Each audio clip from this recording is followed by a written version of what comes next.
Hello and welcome back to the channel. This is a newly updated version of my most popular video, which is all about getting started with Hugo and Bootstrap 5. Before we get started, a quick word from the sponsor of today's video. I actually produce full-length Hugo and Bootstrap 5 courses on Skillshare about a number of topics.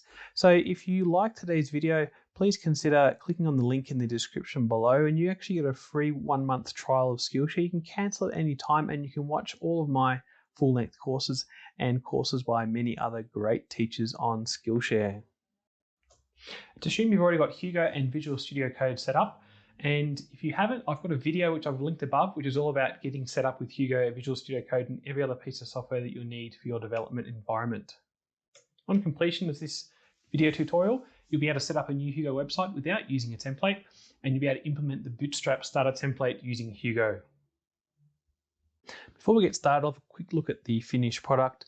We're not looking at complex Bootstrap styling. We're looking at using Hugo and all the different components of Hugo and how we can link that up to Bootstrap. So looking at headers, footers, headings, subheadings through parameters that we set on each page, using markdown to different types of styling, links through markdown, using HTML within markdown, and we're also looking at doing multiple pages. The first thing I'm going to have to do is use a command called Hugo new site. Now this command will not work if you haven't already got Hugo installed locally, so make sure you've checked out my previous video and the link is in the description below. When we run this command, it's going to create a skeleton directory structure. It's actually not going to have any content in any of the folders, and we're going to look at how to populate the folders next. So what we're going to do is we're going to navigate to a directory on your computer where you like to keep your Hugo websites, and we're going to make a folder called Getting Started, and that's going to be the name of the folder for today's tutorial. Let's get started. So I'm going to create my new folder called Getting Started. And then I'm going to open up that folder in Visual Studio Code. Now, if you followed my tutorial on getting set up with Hugo and Visual Studio Code, you should be able to right click on that folder and open it with Visual Studio Code. Then once we're in there, we're going to open a new terminal, and then we're going to run Hugo new site and then / as the path because we're already inside the folder. You'll see the folders, just like on the presentation, have appeared on the left, and we've got a hint down the bottom explaining how we can make a theme. Now, because all of these folders are empty, that's not very useful. So what we're going to do, if we make a theme, we're going to create it temporarily. We're going to use the command Hugo new theme, and that's going to create all of the files and folders that you can see on the right, and that's just inside our themes folder.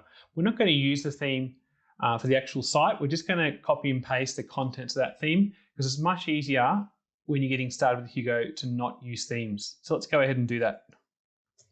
So back on the command line, I'm going to type in Hugo new theme temp, temp being the name of the theme. If we then look inside the themes folder, you'll see we've got all of the files that were on the presentation. So what we're going to do now is we're going to copy and paste all of those files into their respective identical folder in our Hugo site up here. I'm not going to copy and paste Archetypes Folder because there's already a good archetype set up for us, and we'll get to that in a minute. So I'm going to copy and paste everything inside this layouts folder. So I'll copy that and then I'll go into layouts. You'll see it's empty and I'll paste it in there. And then static, I like the way they've set these folders up. So I'm going to cut and paste those into the static folder. Now we don't need the license or the theme.toml file. And like I said earlier, we don't need to worry about the Archetypes folder because the Archetypes folder that comes with Hugo is actually a lot better. So I'm now going to delete that temp folder. And you'll notice the themes folder is empty. We're not actually going to put anything in that. Now, if you were to commit this to Git, Git would not save an empty folder. You would lose the themes folder. So to keep this skeleton directory structure, what I recommend you do is you put a .git keep file in there. And we're also I'm going to copy that file and put it into the data folder because we're not going to use any data in this tutorial either. But we will be using the other folders, and the resources folder is actually generated automatically by Hugo. You don't actually touch that folder.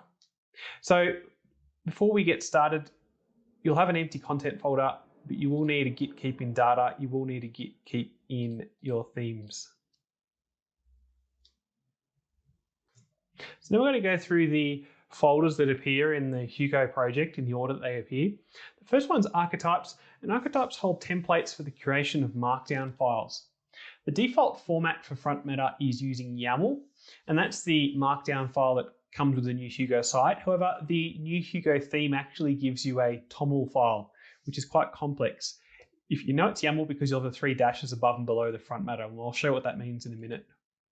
So TOML has 3 crosses, plus signs above and below the front matter. And as I said, it's much easier to use YAML, and I'll show you that in a second.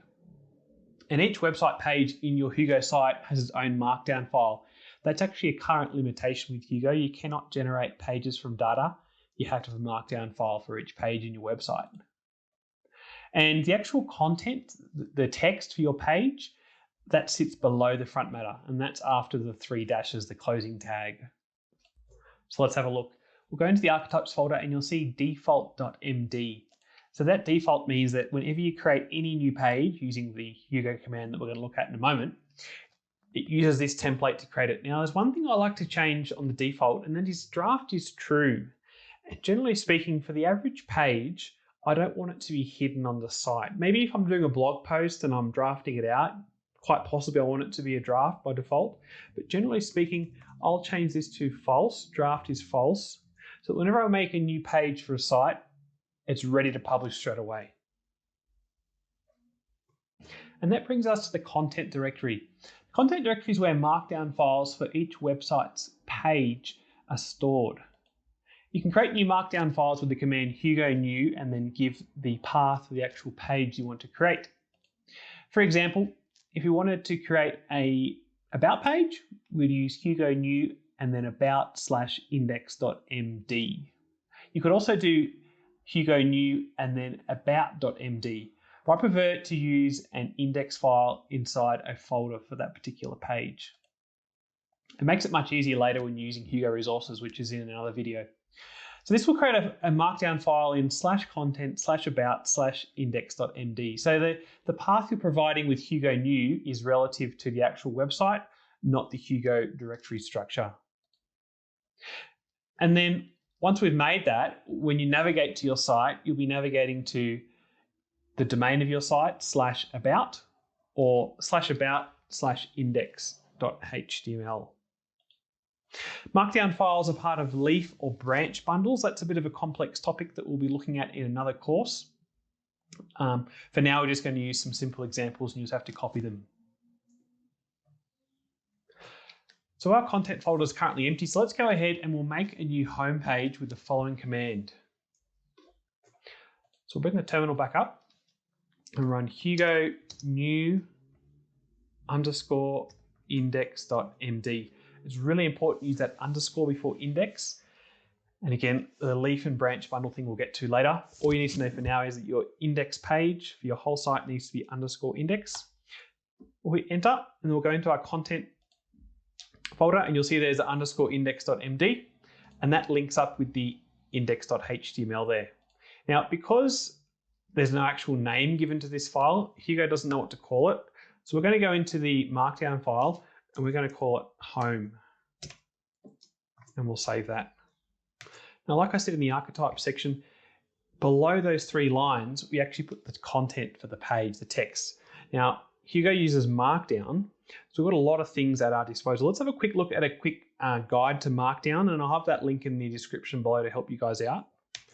So on this page, we've got a bunch of syntax that we can use to create different elements. So for example, headings, we use a hash and then a space, and then you can type the actual content of your heading. For bold, we use 2 stars either side of the, or asterisks either side of the text. However, Markdown states that you shouldn't use that for a heading. You should use the H1 to H6 hashtags. You shouldn't use bold for a heading. Bold should only be something that is part of a sentence. We can use just 1 asterisk or star for italic text. Another common one is ordered lists. and unordered lists, it's important you leave a space above and below these items so they function properly.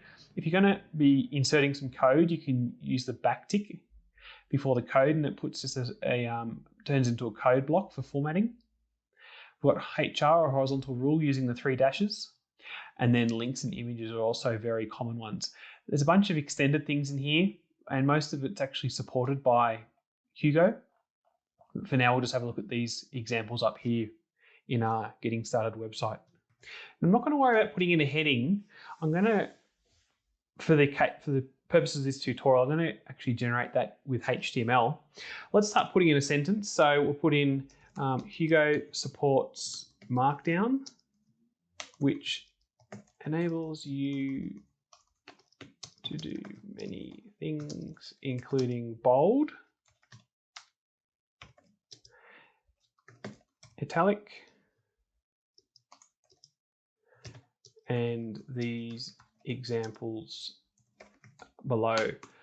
So let's put a heading in now. So we'll do a H2 because we can use a H1 for the actual page heading. So we'll do unordered lists, and we'll leave a space, and we'll do dash item 1,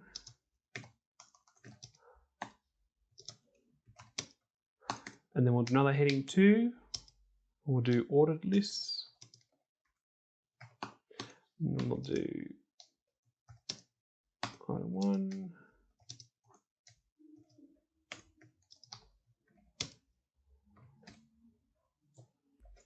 and we'll do a link, and we'll link to google.com.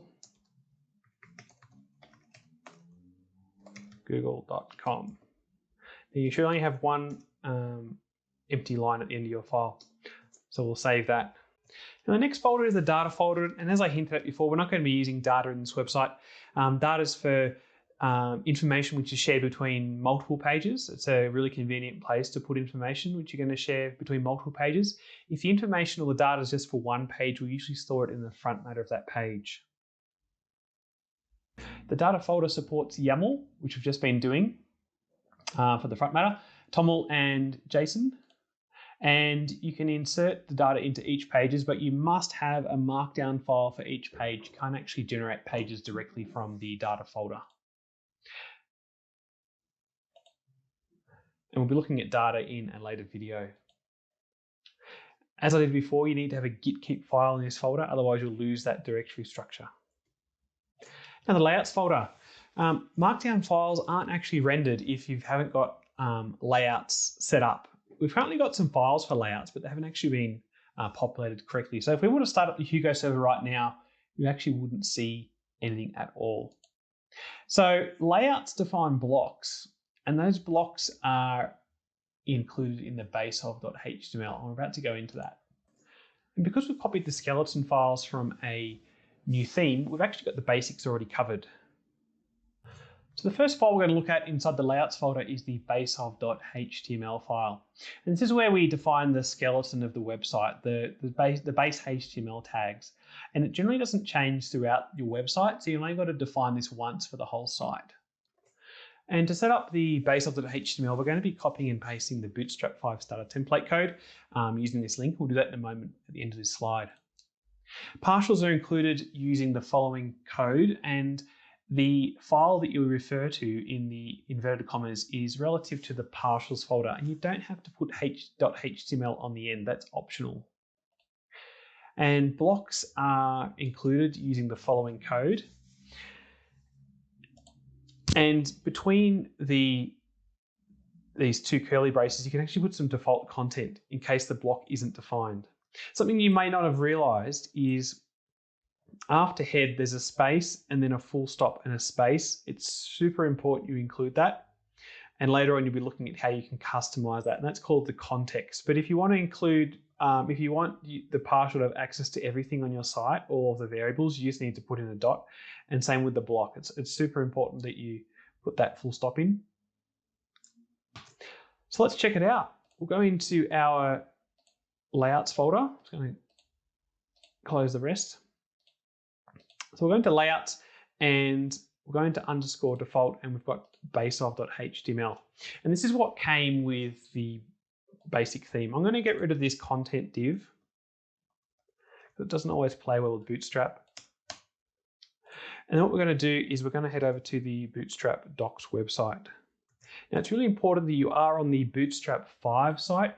You'll see here they've got access to previous legacy versions, but the current one's 5, and that's definitely what you should be learning to use. So we're on docs, and if you scroll down, they tell you all about the different components. What we're worried about is the actual starter template. So we can pretty much copy that whole template, and then we'll head back into our base of, and we'll paste it underneath, and then we'll go back in and we'll cut and paste the partials. So we'll start with the head partial. I'll paste that there in the head, and then in the body we've got these 3 parts, so I'll cut that, and then I'll head down into the body and I'll paste that in there. If the indentation's out, you can use Shift Tab to pull it back, and then we'll save that. Now you'll see in the head, we've got partial head.html. I'm going to highlight all of the content of the head, cut that, get rid of the space, we'll save it, and then we'll go into our partials folder and head.html, and I'll paste that information there. So on every single page, the data you can see here in head.html will be pulled in right here where it says partial head.html. And as I said on the previous slide, you can actually take out the .html if you like. It doesn't really matter. I'm going to delete the h1 hello world text because we're going to be working on that inside the main block. Now, as you just saw, your partial templates go in the layout/partials folder, and partials don't usually dynamically change based on the page displayed unless you program this kind of logic into them. We're going to add another partial to our site, and we're going to add the partial script-footer.html. So let's first off go and create that HTML file, and then we're going to call it with this following snippet. Make sure you don't forget the full stop at the end. So go into your partials folder and hit the new file button and type in script-footer.html, and then we'll go back into our base-of.html, and we can actually just copy the code for the footer, and we'll type in script dash. Then what we're going to do is we're going to highlight all of that script, and we'll cut it, we'll get rid of that white space, and we'll paste it in script footer. So as you can see, it's been cleaned up quite a bit. We'll get rid of this existing code up here because we don't need that anymore. And there you go, got a really neat base-of.html file. Really easy to read and understand. So now we get to the index.html, single.html, and list.html files. So the index.html file, as we already had a quick look at, is the layout template for your homepage. And your homepage is stored in the _index.md file. The single.html is the content layout type for most pages. And for example, it could be page.md or index.md. You'll notice there's no underscore on that index.md. That's the defining factor. List.html, however, is for index pages, and they're pages which list contents of branches. For example, a products page, which shows a list of products. And the list page would be the _index.md file in your products folder. And inside that products folder, you'd have a whole heap of markdown files for the different products. And once we've defined that block, we can then access page variables using the same double brackets, but inside those double brackets we'll be putting in page variables, such as this example here where we're accessing the page's title. We can also access custom parameters that we've placed in our markdown, and we access them using the prefix .params with a capital P. We're not going to be doing it in this video, but I've just included it in here as a good reference, and you can actually define custom variables with a $sign. But you must do the assignment with a colon and then an equal sign. on the initial assignment. Then later on, you can change it, reassign just with the equal sign.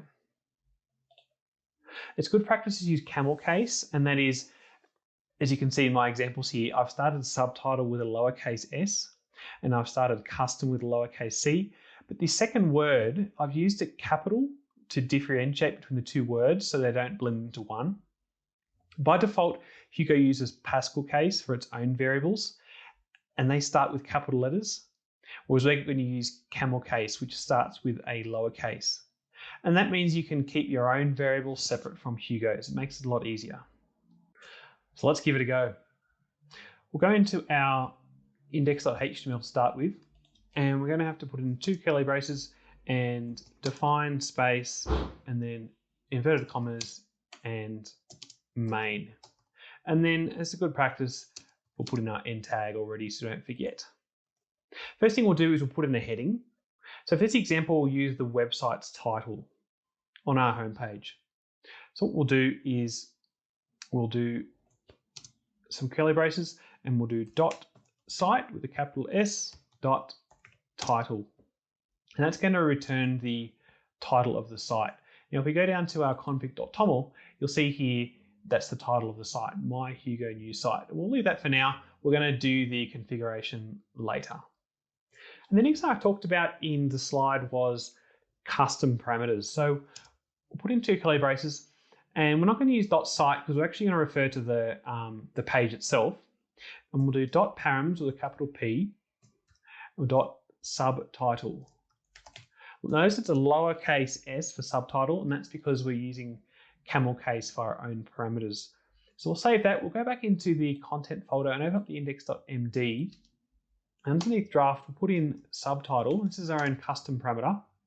And we'll put in a subtitle for our site. And we'll do learning basic Hugo concepts. Let's go back into our index now, and we'll look at putting in some HTML tags to give it a bit of style. So for the site title, I'm going to put in H1. Now, if you just type in H1 and then tab, Emmet, which is enabled by default, will actually put in the opening and closing arrows for you. And then I'll make the subtitle H2 for now, but we will be making some changes to that later to customize that H2 style, but we'll just make it a H2 for now. We're then going to look at putting in some content, and that's all of the information that sits below the 3 dashes. So we're going to go back to our template for index.html, and we're going to do 2 opening brackets, and we'll do .content. That's going to access all that content for us. And so that Bootstrap actually displays all of this properly for us. There are 3 things we have to do, and that is a container, a row, and a column. And the best way to do that is you type in div.container and then a tab and enter, div.row, tab and enter, div.col, tab and enter. And then we'll highlight everything that we just created. We'll get rid of that space. And we'll paste it in there. I'm just going to highlight these 2 parts and just fix up the indentation. So let's now run the Hugo server for the first time, and we'll see how this really basic layout looks. So we'll go to terminal, new terminal, and we'll type in Hugo server and enter. And there's a few things we'll look at really quickly. And first of all, you can see we're running the extended version, which isn't so important for this particular video, but it is for many other topics that I do cover. You notice there's 4 pages that have been created, 1 sitemap, and if we scroll down, we're currently in the development environment. You can see where our configuration is coming from. Hugo is actually watching for changes in all of these folders for us, so it'll automatically reload for us. And here's the address of the web server. So if you control click on that link, we'll have a look. So here's our basic page. Let's now make some changes to customize this just a little bit to get us started with Bootstrap. So I want my title and subtitle to be centered. Now you can actually put a class on each called text-center, but I'm going to try and target them both at once. So I'll put div.text-center. center. And then I'll highlight all that content and drag it into the div. I'll just fix up that indentation so it's a bit easier to read. I'll get rid of the space. And we'll save that. You notice it's just rebuilt for us. You can see now I've got that text centered. And if you're new to web design, if you in Chrome, and I highly recommend Chrome for development, right click and inspect. And then if you put your mouse over the actual H1, you can have a look down at the different CSS classes on the right and all the properties. And you'll see that the H1 has inherited from its parent div the text-center class, and the text-center class links up with text-align center. And that's the same for the H2. Let's go now and do some customization to that H2 because it looks a little bit dull there being the same color and very similar size to the H1 above it. So we'll go into our H2 and we'll put in a class equals. So inverted commas, and we'll do, first of all, we'll do text-secondary. And that's going to use our secondary text color. And we're going to put in H3, and that will bring down the text size from a H2 text size to a H3 text size. But the reason I'm using a H2 tag is because I want the order to be correct. I don't want to move straight from a H1 to a H3 because it's actually quite important, this subtitle we've got here. So let's save that and have a look.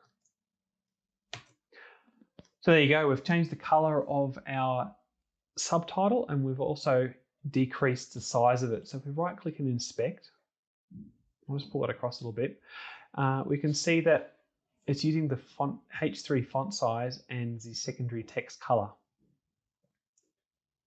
So let's now go back one step and we'll go back to the Hugo new command for creating new page content.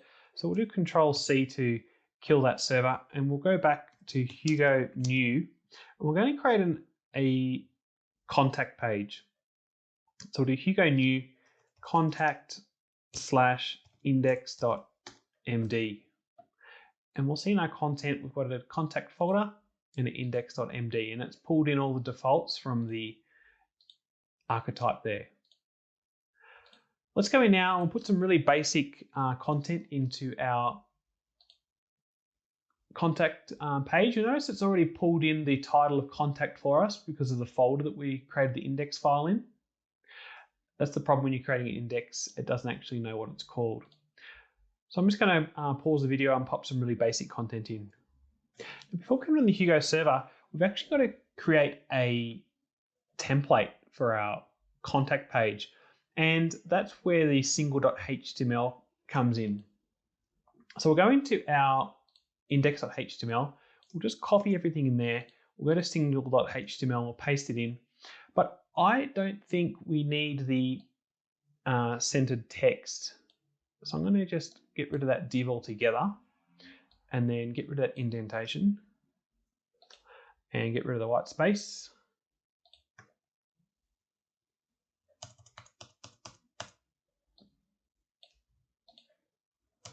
And we'll save that and then we'll run the server. So this is for any page that is in the list, what we've got here in our default folder on a single.html. We'll run Hugo server, control click the link. And then because we haven't set a menu up yet, we'll do /contact, another /, and there you have the page. If we do it, right click and inspect, you'll see that there is no div surrounding the H1 and H2 because this is coming off our single.html template. And this will be the same for any single page in the site, anything that is in the list of pages. And now that we have multiple pages, you'll notice that the title at the top doesn't actually change between the pages. So let's go in and have a look at that and we'll even program in some logic to customize it. So we'll go into the layouts folder and then partials, and we'll open up the head.html. You'll notice it has title hello world. Now that's pretty generic. To make it a little bit more refined, what we could do, put some curly brackets in and we'll do dot title and we'll save that and we'll have a look. So you'll see we're on the contact page. We've got contact up the top But if we go back to the home page, it will say home, and that's a little bit dull and it's not very descriptive. So let's have a look at changing that. So what we could do is we could do .title and then a space and a dash, and then we'll do the actual name of the website. So we'll do .site.title. Make sure you got capitals in all these because they're built-in variables. So we'll save that and we'll have a quick look. And you'll see it's now got home-my new Hugo site. Now, I don't personally like putting the word home in there at all, but if we go to the contact page, I think that's great. What we will do is we'll put my new Hugo site and then a slogan for the site after it. We'll get rid of the home part if we're on the home page. So this is where the logic comes in. So we'll do some open brackets and we'll do if dot is home, and that's with capital I and capital H, and we'll close our curly brackets. We will do .site.title, and I'll leave that for now. And then we'll do an else. So if we're not on the home page, we're going to be displaying this part here. We also need an end. It's a little bit complex because it's all in one long string. But if we're on the home page, display the title of the website. Otherwise, display the title of the page, a dash, and then the title of the site. So let's save that and we'll have a look.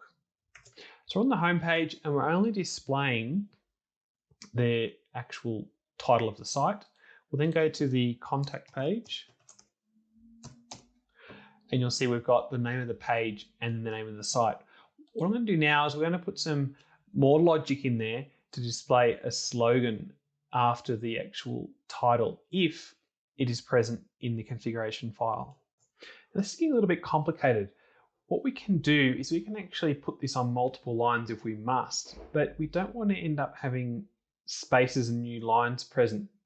So what I'm going to do, enter, and I have to put a dash at the start and at the end, and that will remove any space or new line at the start and at the end of that particular tag. So I'm going to do enter and an indentation, dash there, dash there. I'm going to pull that back, dash, dash, and then indent again. I'm going to put a dash at the start, but I don't want to remove any spaces inside. I want to keep those spaces there either side of the dash. That's really important. I will have put a dash at the end, and then I'm going to do a new line, pull it back, and a dash and a dash. Now I want to put in some more logic, and that is on the home page, if a slogan has been defined in the site's configuration, I want to display that slogan. So Hugo's got this really handy function that's called with. I'll do it as an if statement first, and then I'll show you how to do it as a with to save some typing and save some space. So if .site.params.slogan, and I'm going to put slogan with a lowercase. We're then going to do space dash space, and we're going to copy and paste in that part there, and then we're going to put an end tag in, and we'll save that. Now, before that's going to work, we're going to have to actually set up the slogan parameter. So we'll open up our config.toml, and we'll come down here and we'll do params.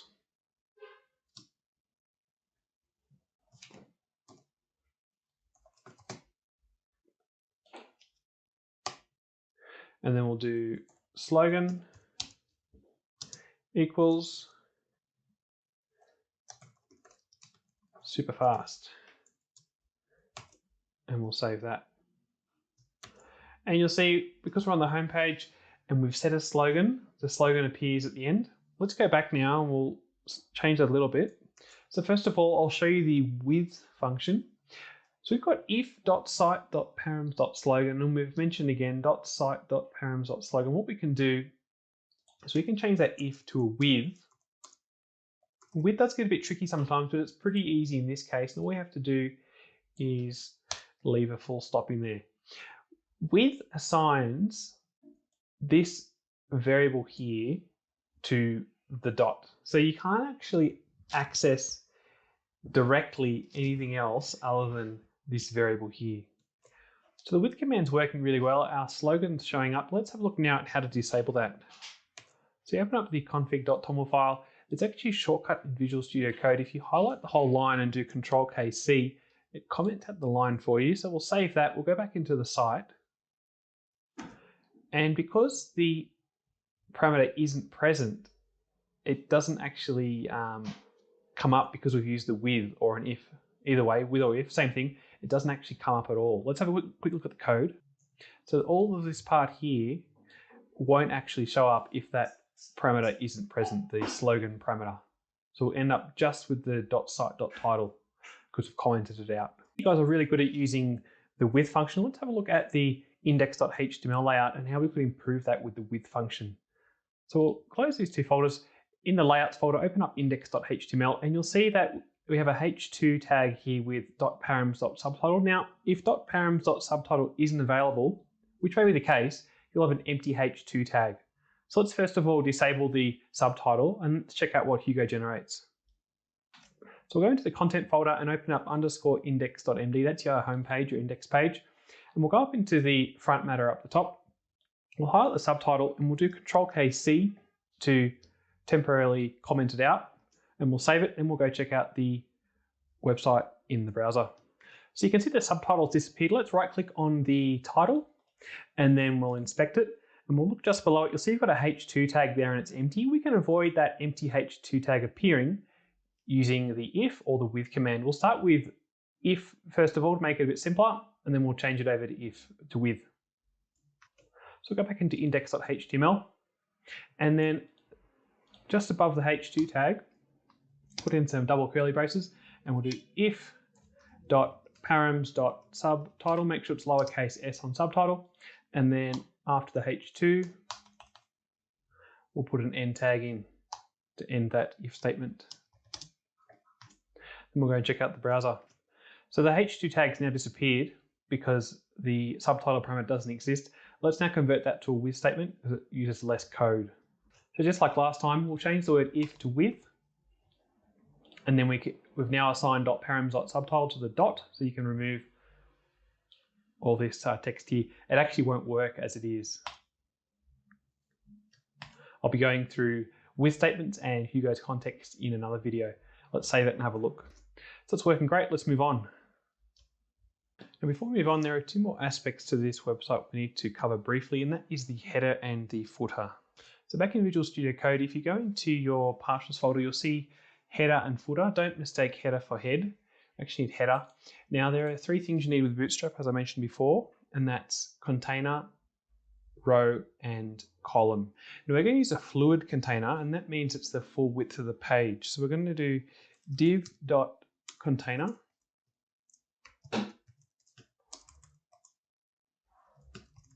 dash fluid and tab, and then we'll do div.row and div.col.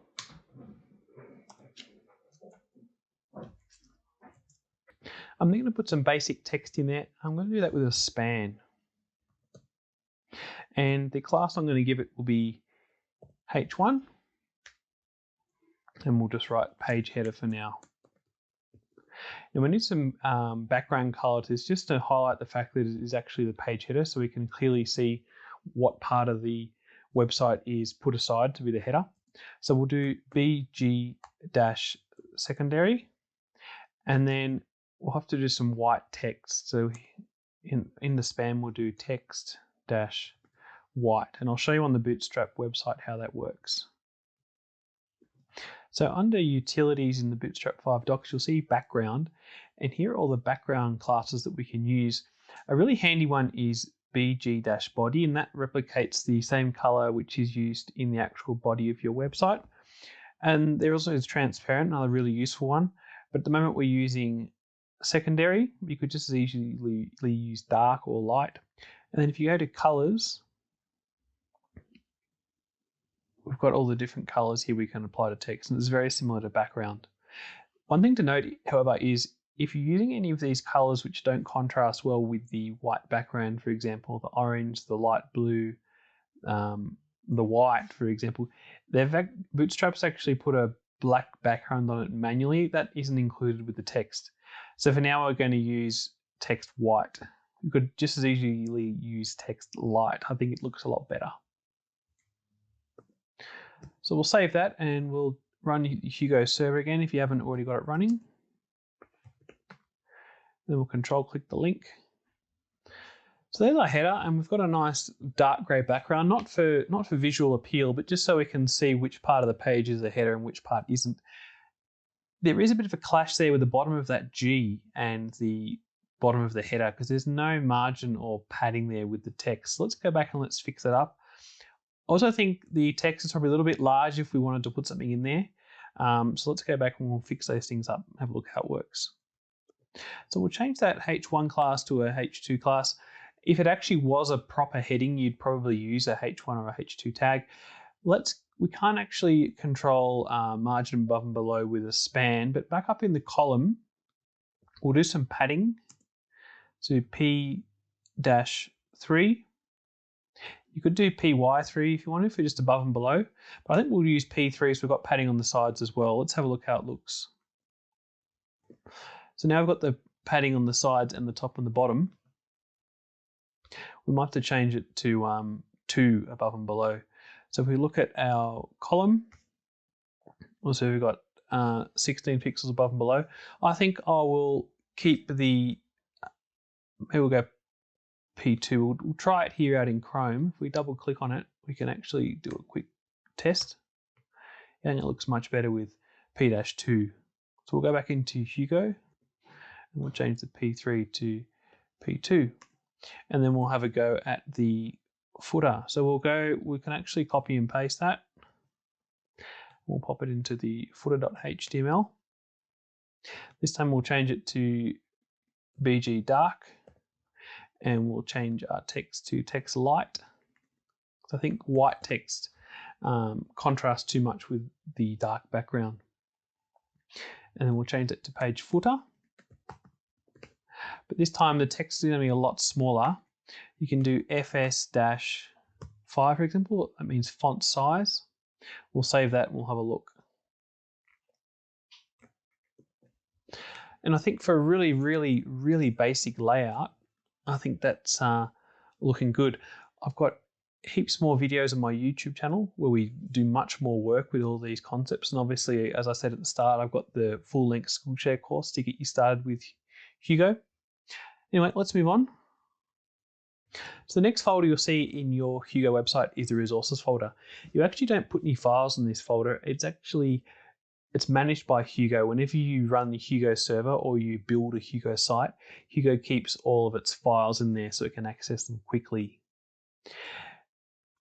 It will be empty before the first run, but after that it will always be full. Now, some people try to ignore this folder when they're committing their work to a Git repository so that the Git repository doesn't get polluted with these files which are changing every time that you build the site. Another approach is you can actually commit this folder to the Git repository so that if you're building your page on a remote server, such as in Netlify, it's much faster for it to be generated because the files are already there that you've built on your computer. So the less time you spend on the remote server, the more money you're going to save. And then we get up to the static folder. Now this directory is served into the root of the website. So everything you put in the static folder, you can access directly from the website.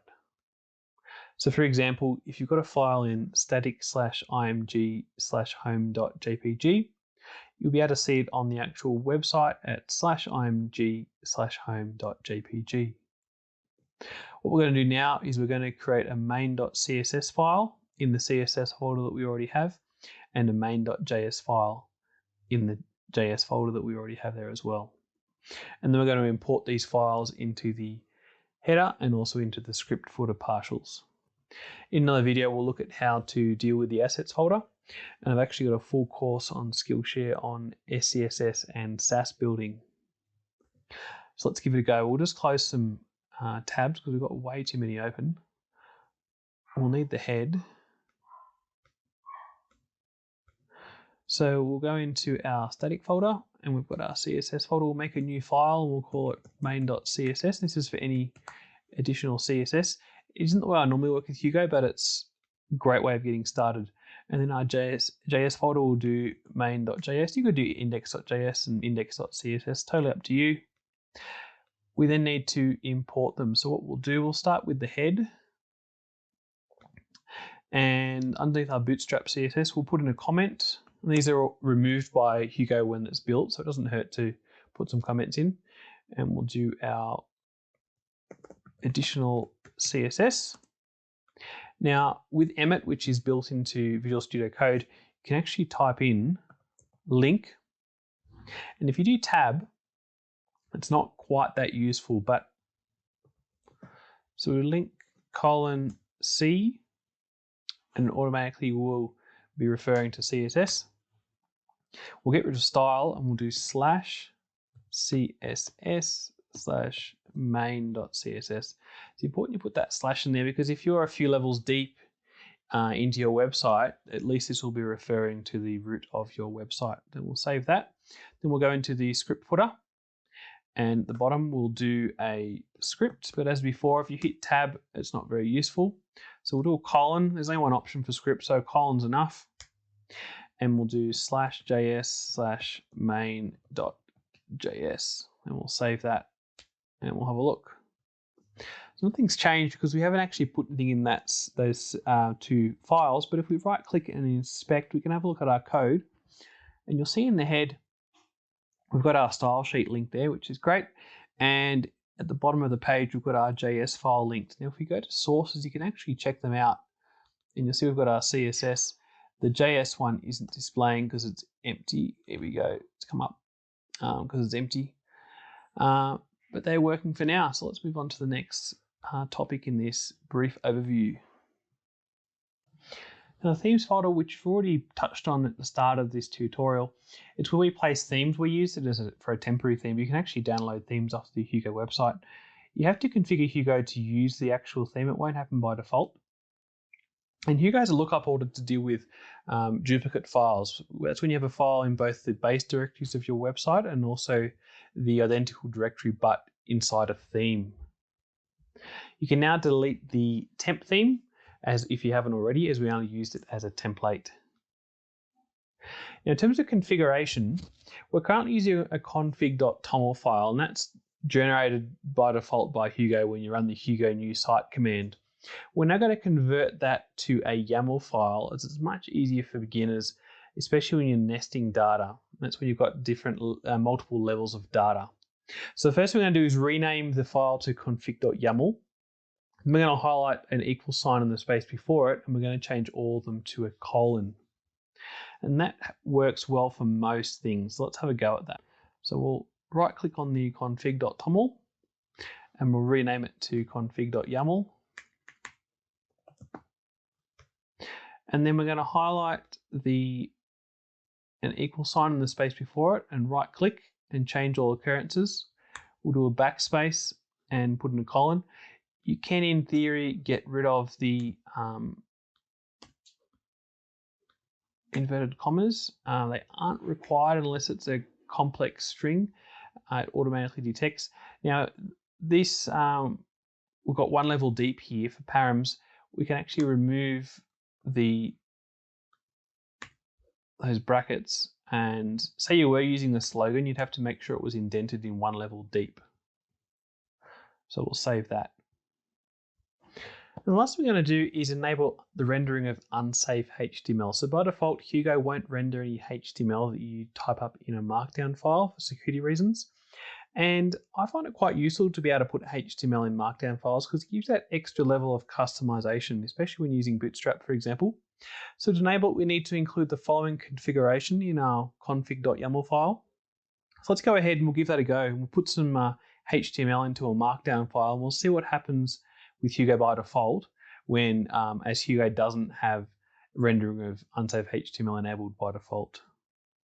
So I'm on the Bootstrap page, on the docs page. Under components, I'm in buttons. Now, these button tags don't actually work as links. They're not very useful outside of a form, but we can use them as an A tag. So I'm going to highlight this code here, and that's for a primary button. Then I'm going to go into the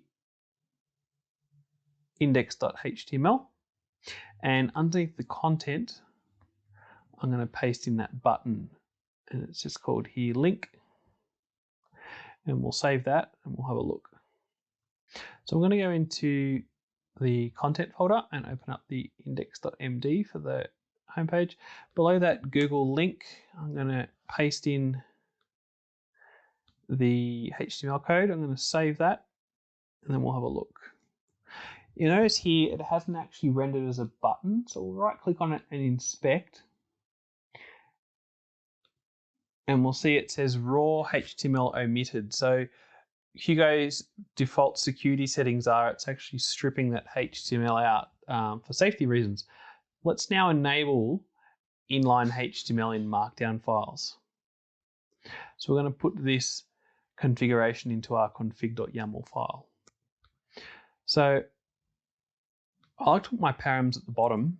So above params, you have to make sure you use a tab each time to indent.